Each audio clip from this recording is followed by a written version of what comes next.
गर्मी छ, धेरै गर्मी छ साथीहरू। तपाईहरुकोतिर चाहिँ कस्तो छ? म चाहिँ अहिले किचनमा काम गर्दै गरेको। यस्तो धेरै गर्मी छ अनि यो माथि फ्यानको हावाले पनि सकिराखेको छैन के। यस्तो फ्यानको हावा चल्दैछ तर हावा पनि तातो न तातो मात्रै आउँछ। पसिना निस्केको हो। के गर्नु, जाडोमा पनि जाडो भयो हैन, गर्मी हुँदा पनि गर्मी भयो। मान्छेलाई जसो गर्दा पनि सुख छैन। म रोटी पोल्दैछु, सुक्खा रोटी हो। भोलिपर्सि पानी परेपछि त शीतल होला। यस्तै छ।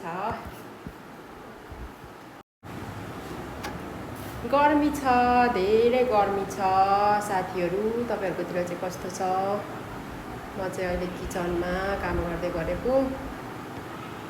यस्तो धेरै गर्मी छ अनि यो माथि फ्यानको हावाले पनि सकिराखेको छैन के। यस्तो फ्यानको हावा चल्दैछ तर हावा पनि तातो न तातो मात्रै आउँछ। पसिना निस्केको हो। के गर्नु, जाडोमा पनि जाडो भयो हैन, गर्मी हुँदा पनि गर्मी भयो। मान्छेलाई जसो गर्दा पनि सुख छैन। म रोटी पोल्दैछु, सुक्खा रोटी हो। भोलिपर्सि पानी परेपछि त शीतल होला। यस्तै छ।